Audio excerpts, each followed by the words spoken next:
আসসালামু আলাইকুম রহমতুল্লাহি ওয়া বারাকাতুহু। প্রিয় দর্শক, সবাই কেমন আছেন? আশা করছি সবাই অনেক অনেক ভালো আছেন।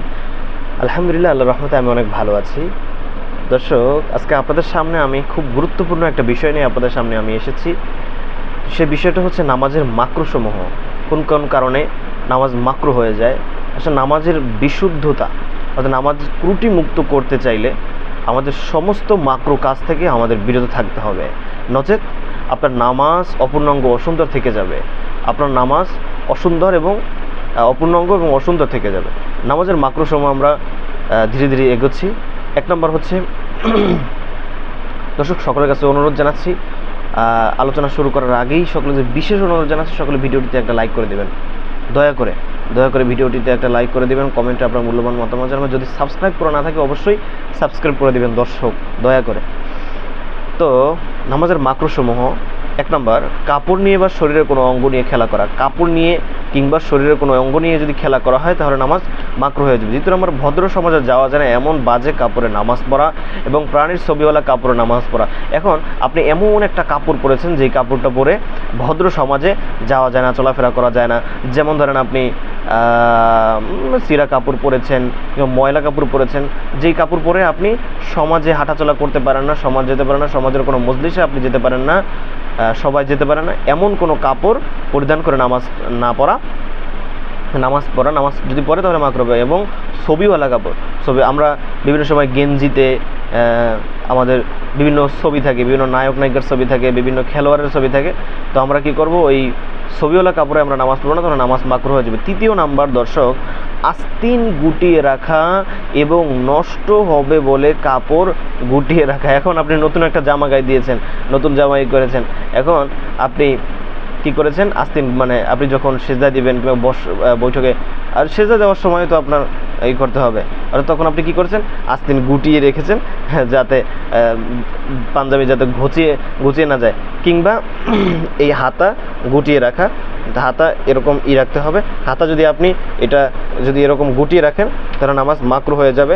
এটা কি করতে হবে, এরকম লাগিয়ে নিতে হবে, তাহলে নামাজটা সহি হওয়ার সম্ভাবনা রয়েছে। চতুর্থ নাম্বার, মাথায় বা কাঁধে চাদর রুমাল ঝুলিয়ে রাখা।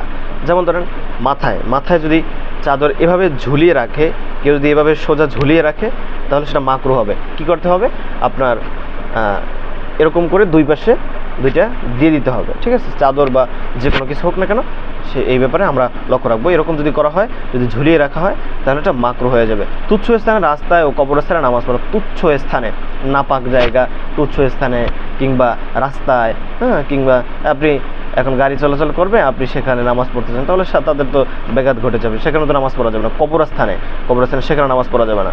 এরপর 6 নম্বর, কারো জায়গায় তার সম্মতি ছাড়া নামাজ পড়া। নামাজ পড়া, এখন আপনি আর একজনের জায়গায় নামাজ পড়বেন, তার সম্মতি তো অবশ্যই দরকার, তাই না? তো 7 নম্বরে, বিনা ওজরে শুধু লুঙ্গি বা পায়জামা পরে নামাজ পড়া। বিনা ওজরে শুধু লুঙ্গি কিংবা শুধু পায়জামা পরে নামাজ পড়া। এখন আপনার যদি প্রয়োজন থাকে, আপনি এখন এমন বিপদের মধ্যে পড়ে গেছেন যেখানে আপনার লুঙ্গি এবং পায়জামা ছাড়া আপনার কিচ্ছু নেই, এরকম যদি হয়ে থাকে তাহলে সেটা পরা যাবে, অসুবিধা নেই। বিনা ওজরে শুধু লুঙ্গি কিংবা পায়জামা পরে নামাজ পড়া মাকরু হবে। বিনা ওজরে বা বিনা প্রয়োজনে খোলা মাথায় নামাজ পড়া। বিনা ওজরে কিংবা বিনা প্রয়োজনে খোলা মাথায় নামাজ পড়া, এটা মাকরু হবে। আমরা এটা কখনো করবো না। আমরা খোলা মাথায় কেন নামাজ পড়বো? টুপি হলো নবীর সুন্নাত, আমরা এই সুন্নাত পালন করার চেষ্টা করবো ইনশাআল্লাহ তাআলা। আমরা শুধু নামাজে নয়, আমরা কি করি, যখন নামাজ হয় আমাদের পায়জামার পকেটের মধ্যে বেশিরভাগ মানুষের এটা থাকে, পায়জামার পকেটের মধ্যে আমরা ঢুকিয়ে রাখি। যখন নামাজের সময় মসজিদে আমরা যখন আসি তখন কি করি, পকেট থেকে খুলে আমরা মাথায় দিই, এবং যখন নামাজ শেষ হয়ে যায় তখন আবার পকেটের মধ্যে সেই ভাঁজ করে সুন্দরভাবে আবার পকেটে না, এরকম করবো না। টুপি তো নবীর সুন্নাত, নবী সাল্লাল্লাহু আলাইহি ওয়াসাল্লাম সবসময় টুপি মাথায় দিতেন, তো আমরা কি করব, এবং নবী সাল্লাল্লাহু আলাইহি ওয়াসাল্লাম সবসময় পাগড়ি মাথায় দিয়ে রাখতেন। তা আমরা পাগড়ি না পারি, শুধু আমরা টুপি তো আমরা রাখতে পারি, তাই না? টুপি তো নবীর সুন্নাত, টুপি যেটাই হোক, টুপি নবীর সুন্নাত। আপনারা টুপি সবসময় মাথায় দিয়ে রাখার চেষ্টা করবেন। বিনা প্রয়োজনে এবং বিনা ওজরে খোলা মাথায় নামাজ পড়াটা মাকরু। বিনা ওজরে মাফ পরিমাণ নাজাসাত সহ নামাজ পড়া, অর্থাৎ নাপাকি নাজাসাত মাফ পরিমাণ আপনার কি করা, নাজাসাত সহ নামাজ পড়া, এটা মাকরু হবে। 10 নম্বর, হাত যথাস্থানে যথানিমা না রাখা। এখন আপনি দাঁড়ানোর সময় হাত রাখতে হবে এখানে নাভির নিচে, এখন আপনি অন্য এক জায়গায় রাখলেন, কিংবা হাত ছেড়ে দিলেন, হ্যাঁ এরকম এরকম করলেন, কিংবা এক এক জায়গার হাত এক এক জায়গায় রাখলেন। হ্যাঁ, এখন আপনি নামাজ পড়তেছেন, হাত বাঁধবেন এখানে নাভির নিচে, এখন আপনি এখানে হাত ধরে রাখলেন, সেটা তো হবে না, তাই না? এখন এই বিষয়ে আমাদের খেয়াল রাখতে হবে, হাত যথাস্থানে রাখতে হবে। 11 নম্বর, সামনে বা উপরে বা পিছনে ছবি থাকা অবস্থায় নামাজ পড়া। সামনে বা পিছনে কিংবা ডানে বামে উপরে কোনো জায়গায় ছবি থাকা যাবে না। আমরা বাসায় আমরা বিভিন্ন আমাদের নেতাদের, হ্যাঁ আমরা যাদেরকে আইডল মানি, তাদের ছবি বিভিন্ন সময় টানিয়ে রাখি। মানুষের ছবি, এই জিনিসটা আমরা অনেকে শুনেছি, যারা না শুনেছি তারা শুনে নিই। সেটা হলো, কারো বাসায় যদি জীবজন্তুর ছবি যদি থাকে, তাহলে সেই ঘরের মধ্যে রহমতের ফেরেশতা আসতে পারে না। আর রহমতের ফেরেশতা যদি আপনার ঘরে না আসে, তাহলে আপনার ঘর, আপনি তো মুসলিম, আপনি কেমন মুসলমান? এই জন্য বাসায় আমরা কখনোই এগুলো রাখবো না, কারো ছবি। আমরা কি করি, আমরা এক নেতাকে ভালোবাসি, ওই নেতার ছবি আমরা টানিয়ে রাখি বাসার মধ্যে। আমরা অমুকজনকে ভালোবাসি, আমার বাবা মারা গেছেন, আমি তার ছবিটা বাসার মধ্যে, একটা হিন্দুদের অবস্থার মতো হয়ে গেছে।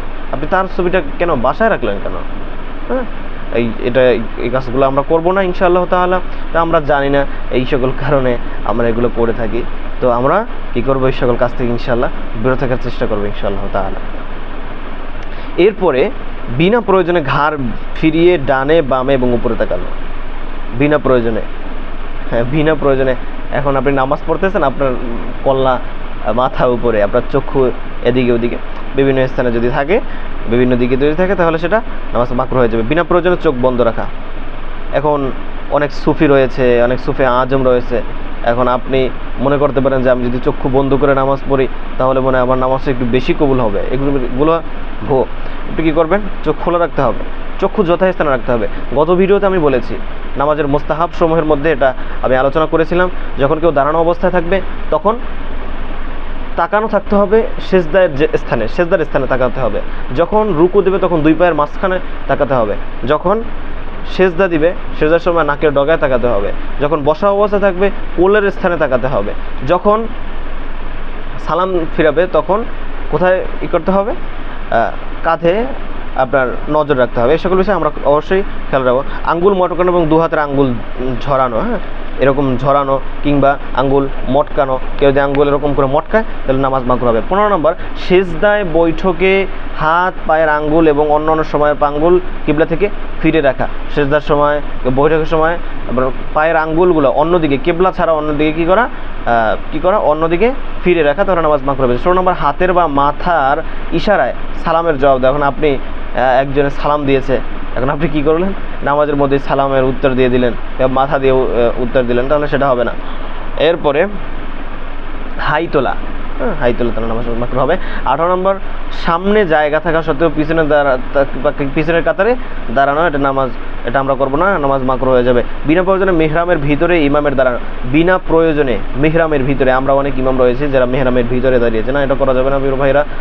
আমরা মেহরামের ভিতরে দাঁড়াবো না, আমরা মেহরাম থেকে একটু 4 আঙ্গুল পরিমাণ, এর থেকে একটু বেশি এরকম পরিমাণ আমরা মেহরাম তো ওটা মসজিদের জায়গা না, ওটা মসজিদ থেকে পৃথক। তো আমরা কি করব, সেখান থেকে একটু পিছনে এগিয়ে আমরা নামাজ পড়ার চেষ্টা করবো ইনশাআল্লাহ তাআলা। বিনা প্রয়োজনে 1 হাত পরিমাণ উঁচু বা নিচু স্থানে ইমামের একা দাঁড়ানো। বিনা প্রয়োজনে ইমামের 1 হাত উঁচু কিংবা 1 হাত নিচু স্থানে কী করা, দাঁড়ানো, নামাজ আপনার মাকরুহ হয়ে যাবে। ফরজ নামাজের বিনা প্রয়োজনে 2 রাকাতে একই সূরা পড়া বা সবসময় নির্দিষ্ট কোনো সূরা পড়া বা তারতিবের খেলাফ সূরা পড়া বা মাঝখানে ছোট সূরা বাদ দিয়ে 2 সূরা পড়া, তাহলে সেটা নামাজ মাকরুহ হয়ে যাবে। দর্শক, আমি 10 মিনিটের মধ্যে আলোচনা শেষ করার নিয়ত করেছিলাম, তো আমি একটু তাড়াতাড়ি শেষ করছি। ভিডিও লম্বা করলে আসলে আপনারা অনেক সময় বিরক্ত হয়ে যান যে কতগুলো বলতেছে, তো এই জন্য আমি নিয়ত করেছি 10 মিনিটের মধ্যে, প্রত্যেকটা ভিডিও আমি 10 মিনিটের মধ্যে সীমাবদ্ধ করার চেষ্টা করবো ইনশাআল্লাহ তাআলা। আপনারা একটু বুঝে নেবেন, আমি একটু তাড়াতাড়ি বলে যাচ্ছি। 22 নম্বর, কেরাত শেষ না করেই রুকুতে যাওয়া এবং রুকুতে গিয়ে কেরাত শেষ করা। কেরাত শেষ না করে যদি আপনি রুকুতে চলে যান এবং রুকুতে গিয়ে যদি আপনি সেখানে তেলাওয়াত করেন, তাহলে সেটা মাকরুহ হয়ে যাবে। 23 নম্বর, সামনে আগুন থাকা অবস্থায় নামাজ পড়া। আমরা এই বিষয়ে খেয়াল রাখবো, সামনে যেন আগুন না থাকে। 24 নম্বর, বিনা ওজরে নাক বাদ দিয়ে শুধু কপাল দ্বারা সিজদা করা, নাক বাদ দিয়ে শুধু কপাল দ্বারা সিজদা করা বিনা প্রয়োজনে, এটা যদি হয় তাহলে নামাজ মাকরুহ হয়ে যাবে। কয়েকটি মাসালা দর্শক, মাসালাগুলো খুবই গুরুত্বপূর্ণ। আমরা যদি এগুলো থেকে বিরত থাকি, অবশ্যই আমরা বিশেষ কিছু বিষয় থেকে আমরা মানে বিশেষ কিছু জানা থেকে আমরা বিতাড়িত হয়ে গেলাম।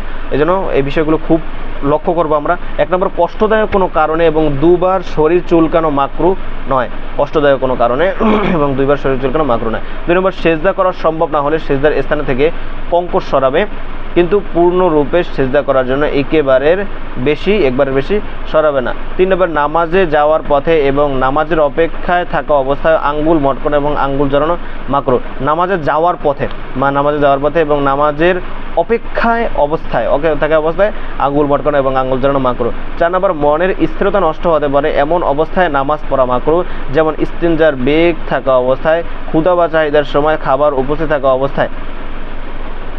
তো এই সকল অবস্থায় কী করা? আগে আপনার খাবার খেয়ে নেবেন। এখন আপনি অনেক দূর থেকে এসেছেন, এখন আপনার কী করতে হবে? আপনার নামাজ পড়তে হবে, এরপর আপনি খানা খাবেন না। আপনার ক্ষুধা অবস্থায় আপনি কেন খানা খাবেন? ওই চিন্তা করে আবার আমার পেটে ক্ষুধা, আমার ভাত খেতে হবে, আপনার চিন্তাটা তখন খাবারের ভিতরে থাকে। এই জন্য রিল্যাক্সে খাবারটা খেয়ে এরপর সুন্দরভাবে নামাজ আদায় করে ঘুমানো।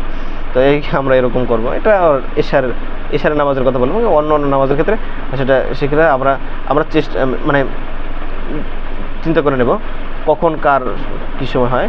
তো নামাজে যাওয়ার পথে এবং নামাজের মনের স্থিরতা নষ্ট হতে পারে এমন অবস্থায় নামাজ পড়া মাকরুহ, যেমন ইস্তিনজা বেগ থাকা অবস্থায়, ক্ষুধা বা চাহিদার সময়, খাবার উপস্থিত থাকা অবস্থায়। মোমবাতি বা খুপি সামনে রেখে নামাজ পড়া মাকরুহ নয়। মোমবাতি বা কুপি সামনে রেখে নামাজ পড়া মাকরুহ নয়। কোরআন সামনে থাকা অবস্থায় নামাজ পড়া মাকরুহ নয়। 7 নম্বর, আর একটা বাকি আছে, আর 2টা বাকি আছে। ক্ষতির আশঙ্কা থাকা অবস্থায় সাপ বিচ্ছু মারা মাকরুহ নয়। ক্ষতির আশঙ্কা থাকা অবস্থায় সাপ বিচ্ছু মারা মাকরুহ নয়, তবে আমলে কাসির হলে নামাজ ভেঙে যাবে, অবশ্য গুনাহ হবে না। 8 নম্বর, রুকুতে, সেজদায় ও কিয়ামের অবস্থায় শরীরের সাথে চেপে থাকা কাপড় ঠিক করা মাকরুহ নয়। রুকুতে, সেজদায় ও কিয়ামের অবস্থায় শরীরের সাথে চেপে থাকা কাপড় ঠিক করা মাকরুহ নয়। তো আমাদের অনেক সময় কাপড় চেপে থাকে বিভিন্ন জায়গায়, আমরা ওটা সরিয়ে নেব, এটা মাকরুহ নয়। তো আল্লাহ পাক রব্বুল আলামিন আমাদের সকলকে, দর্শক দয়া করে অবশ্যই চ্যানেলটি সাবস্ক্রাইব করে দেবেন।